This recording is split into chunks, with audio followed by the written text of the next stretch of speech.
সব মেয়েরাই মা বাবার কাছে রানীর মতো। হ্যাঁ, রানীর মতো, কিন্তু রানী নয়। তাই 2019-এ দাঁড়িয়েও অনেক মা বাবার কাছে এবং সমাজের কাছে মেয়েরা বোঝা। তবে সমাজের পরোয়া না করে এই রানীদের বাঁচাতে এবার হাজির বেপরোয়ার রাজা। বুঝতেই পারছেন আমরা কথা বলছি তুই আমার রানী। ইন্ডিয়ান কনস্টিটিউশন অ্যাক্ট সেকশন 21, 18 বছরের নিচে মেয়েদের বিয়ে দেওয়া আইনত দণ্ডনীয় অপরাধ। তো সেই ল অ্যান্ড অর্ডারকে তোয়াক্কা না করে শিবরাম ঘোষ তার মেয়েকে ঘটা করে বিয়ে দিচ্ছে। আমাদের সঙ্গে আছেন রাজা অর্থাৎ রুবেল বা সূর্যও বলা যায়, মানে দু নামেই আমরা তাকে চিনি। রয়েছেন পরিচালক পীযূষ সাহা, পীযূষ দা, এবং মিউজিক ডিরেক্টর ইন্দ্রনীল। তোমাদের তিনজনকেই ওয়েলকাম জানাই আমাদের অনুষ্ঠানে। রানী তো আজকে নেই, তিন রাজা বসে আছে আজকে। তো যেটা ফার্স্টেই তোমায় জিজ্ঞেস করবো যে 3 বছর ধরে বেপরোয়াই থেকে গেলে, মানে পীযূষ দা তাকে বেপরোয়াই করে রাখলে তুমি? বেপরোয়া? হ্যাঁ, 3 বছর আগে বেপরোয়া, এই বছর শুধু বেপরোয়াই, যে কাউকে করে না পরোয়া।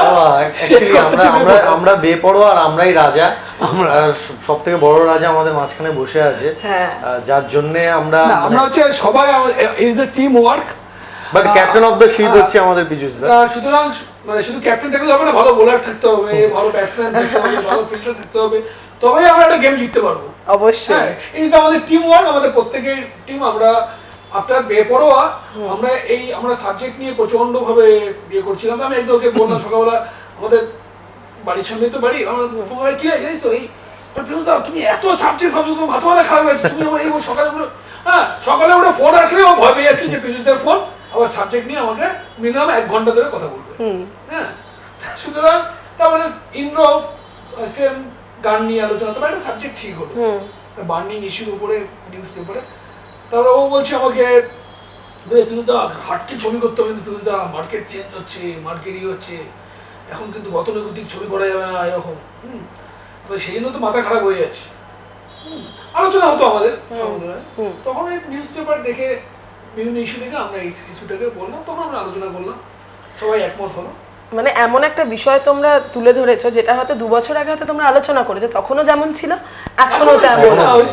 এখনো নিউজ পেপার খুললে স্টিল নাও, এখনো প্রত্যেকটা নিউজ পেপার খুললে সপ্তাহে 1-2 দিন তো নিউজে থাকবেই যে নাবালিকা বিয়ে হচ্ছে, কোনো ক্লাবের ছেলেকে ঠেকাচ্ছে, কোনো কন্যাশ্রী, কখনো এসে স্কুলের মেয়েরা এসে, হ্যাঁ অনেক সময় মেয়েরাও এখন রুখে দাঁড়াচ্ছে। এটা একটা, এবং সরকার শুধু পশ্চিমবঙ্গ সরকার, ভারত সরকার, এই যে কন্যাশ্রী, বেটি বাঁচাও বেটি, প্রত্যেকে অ্যাওয়ারনেস করছে এই ব্যাপারটাকে নিয়ে, কিন্তু পৌঁছাতে একটু সময় লাগবে। এই ছবির মাধ্যমে যদি আমার মনে হয় মানুষ যতদিন না নিজেরা সচেতন হবে ততদিন পর্যন্ত সরকারও হয়তো মানুষকে অ্যাওয়্যার করতে পারবে না। তো সরকারের চেষ্টা কম নেই, একদমই তাই, সরকারও যথেষ্ট চেষ্টা করে যাচ্ছে। আমাদের কর্তব্য আছে, ফিল্মও তো একটা মিডিয়া। অবশ্যই এখন না প্রচুর মিডিয়া আসছে, একটা সময় তো একটাই মাধ্যম ছিল, সেটা হচ্ছে ছবির মাধ্যমে ছবির মাধ্যমে মানুষের কাছে মেসেজটা আরো খুব মানে ভালোভাবে পৌঁছায়, মানে একদম মানুষের হৃদয়ে পৌঁছয়।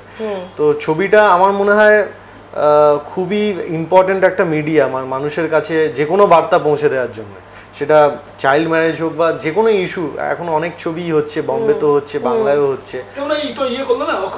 হ্যাঁ হ্যাঁ,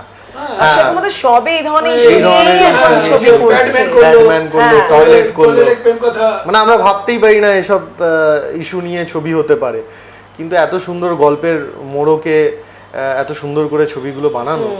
তো মানুষ কিন্তু অ্যাওয়্যারও হচ্ছে, এমন না যে মানুষ অনেকে এই কনসেপ্টটা জানতোই না, তো তারা জানতে পারছে। অনেকে হয়তো আমাদের এই তুই আমার রানী দেখে, অনেক দর্শক এমনও হতে পারে যারা হয়তো জানতোই না যে চাইল্ড ম্যারেজ এখনো হচ্ছে, কিন্তু সিরিয়াসলি এখনো হচ্ছে। আর তারা এই বিষয়টাতে আরো মানে গ্রাম বাংলায় নয়, শহরেও হচ্ছে, কলকাতা শহরেও হচ্ছে। আমাদের মাননীয় মুখ্যমন্ত্রী যে কন্যাশ্রী প্রকল্প নিয়েছে, তার মাধ্যমে তো এটাকে খুব অ্যাওয়ারনেস করার চেষ্টা করছে, এবং ওনার প্রকল্প তো বিশ্বব্যাপী সমাদিত হয়েছে, এবং হইচই ব্যাপারটা আমাদের গর্বের বিষয়। এবং ভারত সরকারও বেটি বাঁচাও বেটি পড়াও এটা নিয়ে, আমি অন্য স্টেটে গেলেও দেখি প্রচন্ড ভাবে প্রচার হচ্ছে। সেখান থেকে যেন কোথাও আমাদেরও মনে হলো একটা কোথাও দায়িত্ব কর্তব্য তো আছে যে, আর ফিল্মের মাধ্যমে যেটা রুবেল বললো ফিল্মের মাধ্যমে একটা জিনিসকে মানুষের কাছে পৌঁছে যাওয়াটা অনেক অনেক অনেক অনেক সহজ সহজ। অনেক সহজ। আপনার মেয়ে একজন নাবালিকা, একটা 17 বছরের মেয়েকে বিয়ে দেওয়াটা ইল্লিগাল। বউ, এর আগে কোনো কথা নয়। এই বিয়েটা আমাদের বন্ধ করতেই হবে। আর এটা যদি কমিশনারের কানে যায় না, পেপার, নিউজ, মিডিয়া, মহিলা সমেত সবার কানে যাবে। তারা এন্টারটেইনড হবেন এবং মেসেজটাও নেবেন। এক্স্যাক্টলি। আর তার জন্য একটা গল্প দরকার, মানে শুধুমাত্র ওই ইস্যুটাকে নিয়েই যদি আমরা নাহলে কি ডকুমেন্টারি হয়ে যায়, মানে মানুষ ডকুমেন্টারি কেনই বা দেখবে মানে সেই। সিনেমা হলে গিয়ে। তো সিনেমা হলে যদি বিগ স্ক্রিনের জন্য একটা ছবি বানানো হয়, তার জন্য একটা কমার্শিয়াল অ্যাসপেক্টস অবশ্যই থাকা দরকার। তো এই ছবিটাতে সেটা রয়েছে। হ্যাঁ। এই ছবিটাতে মানে commercial movie। আমার তো হ্যাঁ, মনে সেটা আছে তো কিছু কিছু বোঝাই scene- যাচ্ছে, বেশ অ্যাকশন ওয়াকশন দেখে অ্যাকশন full। আছে, কমেডি, আর কিছু কিছু সিন আমার মানে এত ফানি সিনস রয়েছে কিছু কিছু, এবং মানে মানুষ কিন্তু এনজয় করবে, ড্রাইভ Enjoy করবে, করবে। মানুষ কিন্তু টোটাল এন্টারটেইন করবে ব্যাপারটা। আমার সাথে রাজেশ দার সাথে কয়েকটা সিন হ্যাঁ, আছে। মানে রাজেশ শর্মার সঙ্গে মেয়ের বাবা, রাজেশ শর্মার সঙ্গে আমাদের হিরো রাজার যে হাড্ডাহাড্ডি লড়াই সিন না? আছে, মানে কে কাকে দেখ, রাজেশ তো অনেক বড় মাপের হ্যাঁ, অভিনেতা, হ্যাঁ, ও অ্যাজ এ মানে Newcomer। দুনিয়ার হিসাবে মানে ওদের থেকে। আমার মনে হয় খুব রাজেশ ভালো। দা আমরা প্রিপেয়ার করতাম ওই আর রাজেশ দা একটা গুণ কি, এরা মানে খুব ভালো, মানে আমি বলছি আর রাজেশ দা আমার খুব বন্ধুস্থানীয়, মানে আমার যখন রাজেশ দা, রাজেশ শর্মা যখন স্টাইল হচ্ছে, তখন তো আমরা একসঙ্গে ছবি করি, প্রচুর ছবি করেছি একসঙ্গে রাজেশের সঙ্গে। গ্যারাকল, তুলকারাম, রাজু আঙ্কেল, বাজি মাত, কি করিনি আমরা একসঙ্গে, হিট ছবি। আর তোমার হাত ধরে কতজন টলিউডে পা রেখেছেন এবং তারপরে সারা সেখানে রাজেশ দা star। আমাদের খুব সাপোর্ট করেছে, সিন টেক হওয়ার, ফাইনাল টেক হওয়ার আগে ওরা দু একটা সিন আছে। আমরা তখন হায়দ্রাবাদ রামোজিতে আমাদের শুটিং হচ্ছিল, তো মেকআপ ভ্যানে বসে রাজেশ দা বসেছিল, আমি যাই রাজেশ দার কাছে, গিয়ে ওই সিনগুলো আমরা দুজনে মিলে প্রিপেয়ার করি। রাজেশ দা নিজে আমাকে মানে কিভাবে ডায়লগ ডেলিভারি করতে হবে বা কিভাবে কি করলে ওর সুবিধা হবে দুটো আমাকে বড় বড় মানে অভিনেতা আদর্শ সিনিয়র। হ্যাঁ। সুপ্রিয় দত্ত, হ্যাঁ, সুপ্রিয়দা এবং এবং রাজেশ রাজেশ। রাজেশ দা। তো সিনগুলো করেও খুব মজা পেয়েছি। আলটিমেটলি যখন সিনটা টেক হচ্ছে তখন আমার কোনো ডিফিকাল্টি হয়নি, কারণ ওই রিহার্সালটা করে নিয়েছিলাম রাজেশদার সাথে বসে। রাজদা একটা জিনিস, সবচেয়ে ভালো জিনিস কি, আমাদের এর আগের ছবি বেপরোয়াতে রাজদাকে একটা আমি ক্যারেক্টার দিয়েছিলাম। রাজেশদা তো বোম্বেতে খুব বিজি হয়ে গেছে, তা আমাদের ডেট ক্লাস করলো, মানে ওই ছবি শুনে আমাকে ফোনে না বলতে পারবে না বলে আমাদের অফিসে চলে আসলো। হ্যাঁ, আমি ছিলাম ও সেদিন। ছিল, আমাদের ছবি অ্যান্টি হিরো ছিল, ওদের সঙ্গে পুরো ক্লাস করলো হুম। যে কিভাবে, তখন একদম ও নতুন ফ্রেশ, তখন মানে ফার্স্ট ছবি মানে বেপরোয়ার সময়। রাজেশ দা, মানে এই যে বড় অভিনেতাদের আজকে বোম্বেতে তো রাজেশ দা যে ক্যারেক্টার আর্টিস্ট অনেক বড় মাপের, মানে সারা ভারতবর্ষ এখন ন্যাশনাল ফিগার। অবশ্যই। সেই জায়গা থেকে ওই মনের মানুষ মানে একটা সত্যি কিন্তু মানে এদের কাছে অনেক বড় পাওনা। হ্যাঁ, একদমই তিনি তাই, খুব একদমই। সহজেই বলে দিতে পারতেন। একদমই তাই, কারণ আমাদের new- রেসপন্সিবিলিটি। একদম আমাদের সেটা নিউ শেখার কামারদের যেটা অনেক সময় ধারণা হয় যে এনারা এত বড় অ্যাক্টর, তো এনাদের সঙ্গে কিভাবে আমরা জেল আপ করবো, আমরা নিজেদের মধ্যে একটা কাজ করে যে নিজে কিভাবে কথা বলবো, তাতে হয়তো কিন্তু অনেক এত- সময় কাজটাও খারাপ হয়, যদি কাজটাও সিনিয়র খারাপ হয়, ঠিক হ্যাঁ, না হ্যাঁ, হয়। হ্যাঁ। তো Senior- আলটিমেটলি সেটা সিনে গিয়ে এফেক্ট করে, কিন্তু রাজেশ দাদের মতো অ্যাক্টর আরও অনেক অ্যাক্টার্স রয়েছেন, সিনিয়র অ্যাক্টার্স, তারা এত ইজি করে দেয় বিষয়টাকে। আর এমন না যে তারা সিন প্রিপেয়ার করছি মানে তারা শিক্ষক হিসেবে শেখাচ্ছে তা না, সে বন্ধুর মতো করে শেখাচ্ছে, সিনের স্বার্থে শেখাচ্ছে, আর সিনটা ভালো হওয়ার জন্যই শেখাচ্ছে।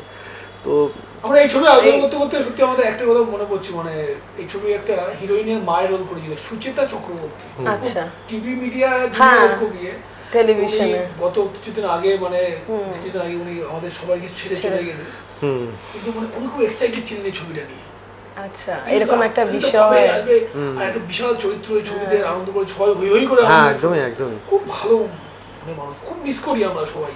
আর ওনার খুব ইম্পর্টেন্ট একটা চরিত্র এই ছবিতে। সুন্দর অভিনয় করেছিল। হ্যাঁ হ্যাঁ। পুলিশে কমপ্লেন করে ও আমার মেয়ের বিয়েটা ভেঙেছে। নিজের হাতে ওর ঠ্যাং ভাঙা না পর্যন্ত আমার শান্তি নেই। তুমি যখন প্রথমেই তোমরা গেম নিয়ে কথা বলছো, আমি ইন্দ্রনীলদার কাছে আসবো, কিন্তু তার আগে তোমরা গেম নিয়ে কথা বলছো। গেম তো খেলা হয়ে গেছে, ফাইনাল হয়ে গেছে, মানে রিলিজ করে গেছে এখন, মানে দুই বাংলাতেই রিলিজ করে গেছে। দর্শকেরা কি বলছেন, তোমাদের কাছে রেসপন্স কেমন? তবে দর্শকরা তো ও তো বিভিন্ন প্রোগ্রামে যায়, মানে সেখানে ও ভীষণ ভাবে রেসপন্স পাচ্ছে। আমাকে কিন্তু ফোন করেছে, দাদা দেখো মানে কি পরিমাণে ইয়ে। আচ্ছা, সূর্য থেকে এখন রাজা নাম হয়ে গেছে কি? না, ও তো রুবেল কৃষ্ণ ঠাকুরের character যেমন নাম। প্রচুর নাম, তেমনি ওর প্রচুর নাম। হ্যাঁ মানে যে ক্যারেক্টার করবো সেই কিছুদিনের জন্য নাম, সেই নামটা হ্যাঁ। আমার থাকবে। বেপরোয়াতে ওর ছিল ক্যারেক্টার সূর্য। সূর্য ছিল, সূর্য বাবু ভয় পায় না, এরা রাজা, হ্যাঁ রাজা এলএলবি। রাজা এলএলবি রাজা এলএলবি। ট্যাগলাইন খুব ভালো। হ্যাঁ, জয় বাংলা জয় বাঙালি, আমি রাজা এলএলবি। একদম ঠিক করে হোক তাহলে একবার। ডায়লগটা এটাই যে জয় বাংলা জয় বাঙালি, আমি রাজা এলএলবি। ও তো এবার ডায়লগ হলো, এবার যেটা ছাড়া এই মানে এই ছবি পুরোটাই মানে কি বলবো অসম্পূর্ণ, সেটা হচ্ছে মিউজিক। বিশাল মিউজিক দারুণ। এবার মিউজিক ডিরেক্টর ওখানে চুপচাপ বসে আছেন, সেটা তো হয় না, উনি তো তাই কথা বলতে। আচ্ছা তাহলে কথা শুনবে এবং গানও কিন্তু খানিকটা শোনা যাবে, কারণ আজকে আমাদের সিঙ্গার্সরা নেই তো কি হয়েছে, মিউজিক ডিরেক্টর আছে। ট্রিমেন্ডাস গলা কিন্তু ওর। হ্যাঁ, আচ্ছা ওরা ব্যাস। ছবিতেও কিন্তু আমি ও অদ্ভুত ব্যাপার, হ্যাঁ। সবাই গায়ক হওয়ার জন্য ব্যস্ত, কিন্তু ওই জন্য ড্যামি সংটা গায়ক খুব ভালো লাগে, এটা তুই গিয়ে দি, হ্যাঁ আমি গাও। আরে মানুষ গায়ক হওয়ার জন্য পাগল তো গায়ক হবে না। আচ্ছা কোন মিউজিকটা জিৎ বলুন, বাপিলারি বলুন, আদি বলুন, সকলেই গান গেয়েছেন, হ্যাঁ। এই গেয়েছে। হ্যাঁ, নিজের খুব music ভালো production। Fabulous singer. আর এমন এমন কিছু গান আছে, বেপরোয়াতে যখন পীযূষ দা, আমার মনে আছে কিছু গান আমাকে শুনিয়েছিল প্রথমে, তখন আমার মনে হয়েছিল ওটা ফাইনাল ট্র্যাক। মানে পীযূষ দা তো আমাদের মানে আমাদের ইয়েটা শোনায়, ওই রাফ স্কেচটা শোনায়, তো সেটা শুনে আমার মনে হয়েছিল ওটা ফাইনাল ট্র্যাক, মানে ইন্দ্রদা গেয়ে ওটা পাঠাতো। তো তারপর দেখছি অন্য প্লেব্যাক সিঙ্গারকে দিয়ে গাওয়াচ্ছে, কিন্তু বাট ওর মধ্যে আছে সেই মানে। ব্যাস, তাহলে তো এবার ছাড়ার কোনো প্রশ্নই ওঠে না। তোমরা দুজন বলো, 4টে গান আছে, ইন্দ্রদা কিন্তু তাও চুপচাপ আছে। 4টে গান আছে, তোমরা বলো কোন গানটা ইন্দ্রদা গাইবে, তোমরা সিলেক্ট করো। গান আমার গাইতে মনে হবে। হয় টাইটেল সংটাই এটা শুনতে খুব ভালো। তাহলে হোক একটু আগে গান, তারপর আবার আড্ডা চলবে আমাদের। ভালোবাসা কিভাবে এলো বুঝিনি রে আজও কেউ, একলা থাকা দিন ফুরলো লাগলো এ কোন ঢেউ। বুঝেছে মন তাই রূপ কথা, গল্পে রঙিন স্বপ্ন পাহাড়, পালাবি যদি আয় হারাবো অজানায়, দুজনে মিলে লিখবো এক কাহিনী। আমি তোর রাজা, তুই আমার রানী। আরে বাহ, দারুণ। এটা তুমি বললে প্র্যাকটিস নেই, এটা কিন্তু দর্শকরা বুঝতে পারবেন যেটা সম্পূর্ণ মিথ্যে। উইদাউট প্র্যাকটিস এটা কখনো হতে পারে না। তো যাই হোক, এই গানটা শুনতে শুনতে আমি যেটা ভাবছিলাম, যেটা তো রোমান্টিক একটা সং, তো আমি এবার রুবেলের কাছে যাব যে রাজা তো নাবালিকা মেয়ের বিয়ে আটকালো, কিন্তু সেই নাবালিকা মেয়ের প্রেমে পড়ে গেল, মানে নাবালিকা মেয়ের সাথে প্রেম করছে রাজা। ব্যাপারটা 18 বছর পার করার পরে। ও আচ্ছা। আমার এই ছবিতে রাজার প্রেমটা মানে অন্যান্য ছবিতে যেরকম হয় না, যে হিরো হিরোইনকে দেখে প্রেমে পড়ে গেল, এরকম টাইপের বিষয় ছিল না এই ছবিতে। এই ছবিতে অ্যাকচুয়ালি অ্যাক্সিডেন্টলি কোনো না কোনোভাবে আমি হিরোইনকে বাঁচাচ্ছি, কোনো না কোনোভাবে রেস্কিউ করছি। তো ফ্রিকোয়েন্টলি আমাদের মধ্যে সেই ফিলিংসটা আস্তে আস্তে এসছে, কিন্তু সেটা এসছে ওই রেস্কিউ করতে করতে। মানে কোনো একটা প্রবলেমের মধ্যে থেকে আমি যখন ওকে রেস্কিউ করে এনেছি, আনার পর তারপর ওর মধ্যে আমি আস্তে আস্তে ওর ভেতরের ভালো ভালো দিকগুলোকে আমি আস্তে আস্তে দেখছি, তখন আমি ওটার প্রেমে পড়ছি। তো এইভাবেই প্রেমটা হয়েছে আর কি। আচ্ছা, মানে পুরো জমানো প্রেম, সেটা বোধহয় সেটা আস্তে আস্তে আস্তে ধরে ধরে হয়েছে, মানে একবারে বয়সটা কম, তাই হঠাৎ করে প্রেম হঠাৎ করে হয়। বোঝা গেল। তো এবার পীযূষদার কাছে যাব, মানে এটা আমার তোমাদের তিনজনের কাছেই প্রশ্ন, যে এখানে তো একটা ছেলে রুখে দাঁড়ানোর কোথাও ছবিটা তুলে ধরছে, তোমরা নিজেরা পার্সোনাল লাইফে কোনোদিন এরকম কোনো ঘটনা হয়েছে যেখানে রুখে দাঁড়িয়েছো অন্য কারোর জন্য? রুবেল অবশ্যই। সেটা বিবাহ ক্ষেত্র হয় না, অন্য যে কোনো ক্ষেত্রে অনেক সময় হয়েছে, প্রতিবাদ করে রুখে দাঁড়িয়ে। একটু মানে আমার একটু প্রতিবাদী ছবি করতে একটু ভালোও লাগে কোথাও যেন। বেপরোয়া ছবিতেও কিন্তু একটু প্রতিবাদী ছবি ছিল, মানে ওই ছবিতেও চিটফান্ডের টাকা অংশ, নেতাদের বিভিন্ন রকম টোটাল সিস্টেমটাকে করে তার বিরুদ্ধে হিরো ঢুকে দাঁড়ানো, সেটা কিন্তু আমার প্রতিবাদী একটা ছিল। অনেক ছবিতেই এরকম আছে। এবার সেটা হয়তো আমরা বাস্তবে সবকিছু করে উঠতে পারি না, সেটা আমরা ফিল্ম মেকার হিসেবে সেটা আমরা হয়তো সিনেমা পর্দার মাধ্যমে ওটা, এটা সেটা আমার কথা মনের কথা না, এটা যা দর্শকদেরও কিন্তু অনেক পারে না। তারা যখন হিরোকে দেখে যে এই প্রতিবাদটা করছে, তখন সে তো তখন রিলিভ করে যায় আমি যারা পারিনি সেটা হিরো করছে তখন ক্ল্যাপিংটা পড়ে হলে অবশ্যই এই ব্যাপার।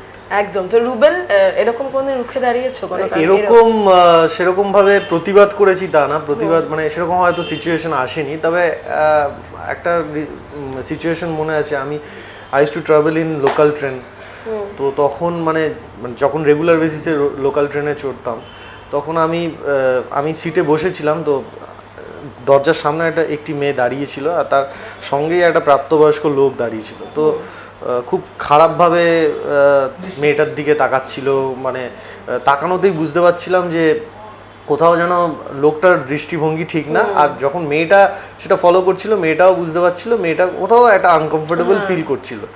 তো সেটা আমি কিছুটা ফলো করেছিলাম। তো অনেকটা স্টেশন যাওয়ার পর আমি তারপরে নিজের সিটটা ছেড়ে আমি মেয়েটাকে আমার সিটে এসে বসাই, কারণ যতক্ষণ না মেয়েটা প্রতিবাদ করছে তো মানে কিছু বলতে আমিও কিছু বলতে পারছিলাম না।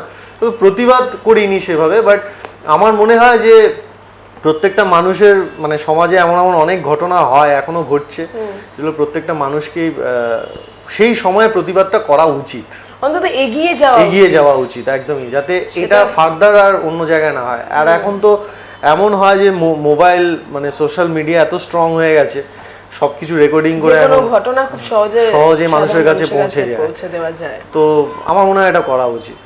অবশ্যই এটা অবশ্যই করা উচিত। এই ছবিও সেই কথাই বলে আমার মনে হয়। তো রাজা তো রানীকে পেলো, রুবেল কি পেলো রানী? আমি পাইনি বলতে কি মানে এখন আমি ছবি করছি, আমার বিভিন্ন ছবিতে বিভিন্ন রানী হবে। না আমি ওই রানীর কথা জিজ্ঞেস করিনি, আমি অফ স্ক্রিন রানীর কথা জিজ্ঞেস করেছি। আমি ওই কারণে নিউট্রাল রয়েছি এখনো পর্যন্ত। নিজের রিয়েল লাইফে রানীকে এখনো পর্যন্ত সাবকনশিয়াসলি খুঁজে বার করিনি, সময় নেই। হ্যাঁ, ওইসব নিয়ে এখন ভাবিনি, এখন রিয়েল লাইফের রানী নিয়ে এখন থাকতে চাই আপাতত। এত রানী রিয়েল লাইফের রানীদের নিয়ে খুশি আছে, একদম পার্মানেন্ট রানী না করাটাই বোধহয় ভালো। চাপের ব্যাপার আর একদম চাপের ব্যাপার। সেটা বললে তাহলে শাহরুখ খান কিন্তু না, পীযুষ দা এটা সঙ্গে সঙ্গে আর কি বলছে, না আমি তো পেয়ে গেছি, আমি এটা বলতেই পারবো না, সাপোর্ট করতেই পারবো না, তাই না পীযুষ দা বলো? যখন যার সময় আসবে তার রানী চলে আসবে একদম। রাজা রানী তৈরি করে দিয়েছে। হ্যাঁ, সে ঠিক সময় মতো চলে আসবে। তো ইন্দ্রদা তুমি তো একদম চুপচাপ, আমি বুঝতে পারছি শুধু গানটাই হয়, কথাটা কম হয়, কিন্তু আমি যে গানটা নিয়ে খুব সকলে কথা বলছে সেটা হচ্ছে রাজ বর্মনের গানটা। সেটা নিয়ে যদি একটু কিছু বলো। সেটা দুটো ভার্সন আছে। হ্যাঁ, একটা ফিমেল ভার্সন আছে, একটা মেল ভার্সন আছে। মেল ভার্সনটা রাজ বর্মন গেয়েছে, আর ফিমেল ভার্সনটা গেয়েছে সায়ন্তী। তো যখন গানটা রাজ গিয়েছে তখন রাজ স্ট্রাগল করছে অ্যাকচুয়ালি। হ্যাঁ, সেই সময় ওকে দিয়ে গানটা গাওয়ানো এবং ওর সাথে ওকে খুঁজে বার করা হয়েছিল, দিয়ে ওকে দিয়ে গানটা জাস্ট গাওয়ানো হয়। তো এত ভালো গিয়েছিল, এত ফিল। নতুন ছেলে চান্স দেওয়া হবে। হ্যাঁ, পীযুষদা তখন বলেছিল মিউজিক বোম্বে টপ সিঙ্গার গিয়েছিল, আর এতে আমরা ডিসাইড করলাম না এই ছবিতে কলকাতা নতুন ছেলে চান। তো ও বেশ অনেকগুলো সিনেমা এটা পাঠাতে তো একটা ছেলে একটু ওকে পাঠিয়েছে, বেশ খারাপ না তো কেনেছে নতুন ছেলে, হ্যাঁ তো একটু ডাক ওটারে। হ্যাঁ, তারপরে ও গেল, গিয়ে তো তারপরে ওর বাড়িতে আসলো, তো আমার সঙ্গে কথা বললো, ভালো লাগলো। আমি বললাম যে আমি ওকে বললাম তো এখানে শুনে ভালো লাগছে, স্টুডিওতে ফাইনাল টেক করার পর যদি ভালো লাগে তবে কিন্তু রাখবো গানটা, তোদের মনে করিস না। স্টুডিওতে দেখলাম বেশ সুন্দর, ভালো, খুব ভালো, খুব ভালো ছেলেটাও খুব ভালো। গানের গল্পটা বুঝে মানে সবচেয়ে ভালো জিনিস সেই ফিলটা দিতে পেরেছে। সেটা গানে যদি ফিলটা না থাকে, স্যাড সং এ বিশেষ করে, তাহলে বোধহয় হয়ই না সেরকম ভাবে। তো এই ছবিতে ইন্দ্র সব নতুন নতুন কত কালেকশন করেছে, মানে আমরা দেরি ওর মানে ও ঘুম থেকে একটু দেরি করে ওঠে, সার্চিং এ থাকি। তারপরে দেখি সকালে উঠে আমি দেখলাম যে তো 4টে ভয়েস মেসেজ শুনছি, একবারে চলে এসেছে। এই ছবিতে অনেকগুলো সিঙ্গারই উঠবে। জানি আমি তুই কে আমার, তাই তোরে ভাই হারাবার। নতুন নতুন অনেকেই গাওয়ানো হয়েছে। তো ওই ছেলেটা ভালো গেয়েছে, আমাদের ট্যাগটা শুনতে। হ্যাঁ, অরিত্র। আচ্ছা, সেও নতুন। হ্যাঁ, আচ্ছা, মানে মিউজিক্যাল টিম পুরোটাই প্রায় নতুন। আমরা ডিসিশন নিয়েছিলাম যে ছবিতে যে নতুনদের সুযোগ দেব, যেটা তুমি সবসময় দিয়ে আসো, আমরা জানি, এবং সেটা নতুন নয়। প্রতিবার নতুন আসুক না। অবশ্যই অবশ্যই। মানে আমরা যদি না দিয়ে যাই তাহলে নেক্সট প্রজন্ম তো এইভাবে তো আসে, কেউ না কেউ তো আসতে হয়। একদম। মানে তো শেষ করব, কারণ নাহলে আড্ডা বোধহয় আমাদের চলতেই থাকবে। শেষ করব, কিন্তু গানটা তোমার মুখে রাজ তো নেই, তোমার গানটা দিয়ে Okay, শেষ করব। তবে ঠিক আছে। তার আগে শেষে দর্শকদের যদি তোমরা কিছু বলে দাও, অলরেডি রিলিজ করে গেছে যারা ছবি দেখেননি। তো রিলিজ করেছে, খুব সুন্দর সাড়া পেয়েছি, দর্শকরা হাসতে হাসতে ছবিটা দেখতে দেখতে বেরোচ্ছে হল থেকে। যারা যারা দেখেনি তাদের প্রত্যেককে বলুন যে ছবিটা দেখে আসতে। আপনারাই হচ্ছে ভগবান, দর্শক। যদি কোনো ভুল ত্রুটি থাকে তাহলে সমালোচনা করবেন, শুধরে নিয়ে আগামী দিনে আরও ভালো ছবি করার চেষ্টা করব। নতুন বছরের বাংলার নববর্ষের আমার শুভেচ্ছা রইল। আরও নতুন বছরে নতুন নতুন ছবি করার চেষ্টা করব। আমার হিরোকে আশীর্বাদ করুন, আগামী দিনে যাওয়ার জন্য আপনাদের আরও ভালো বিনোদন দিতে পারে, ভালো ভালো ছবি করতে পারে। মিউজিক ডিরেক্টরকে আশীর্বাদ করুন যেন আরও ভালো ভালো গান আপনাদের শোনাতে পারে, এবং আগামী প্রজন্ম যেন এদের দ্বারা সুন্দর সুস্থ বাংলা ছবি দিতে পারি এদের দ্বারা, এটুকু বলবো। রুবেল, তুমি কিছু বলো। হ্যাঁ, আমি এটাই বলবো যে 12ই এপ্রিল আমাদের ছবি তুই আমার রানী অলরেডি রিলিজ করে গেছে, দর্শক দেখছে, দর্শক ভালো রেসপন্স দিচ্ছে, ভালো লাগছে। আমি সবার কাছ থেকে ফিডব্যাক পাচ্ছি যে ওদের ভালো লেগেছে ছবিটা। আর আপনারা যারা এখনও পর্যন্ত যাননি, দেখেননি, তারা অবশ্যই সিনেমাটা দেখুন। নববর্ষ আসছে, নতুন বছরে আমরা সবাই মিলে চলুন এটাই প্রার্থনা করি, প্রতিজ্ঞা করি যাতে বাংলা সিনেমা আরও ভালো ভালো বাংলা সিনেমা হয় আর বাংলা সিনেমাকে আরও এগিয়ে নিয়ে যায়। এই নতুন বছর থেকেই সেটা আমরা শুরু করি, আর তুই আমার রানী দিয়ে সেটা শুরু করি।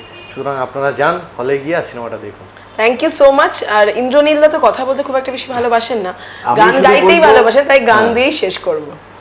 তো স্যাড সংটাই গাইছি, হ্যাঁ লিরিক্স অবশ্যই। একটু এদিক ওদিক হতে পারে তাও। জানি আমি তুই কে আমার, তাই তোরে ভয় হারাবার। আমাদের আবার সমাজসেবার কাজ চলে এসছে গুরু।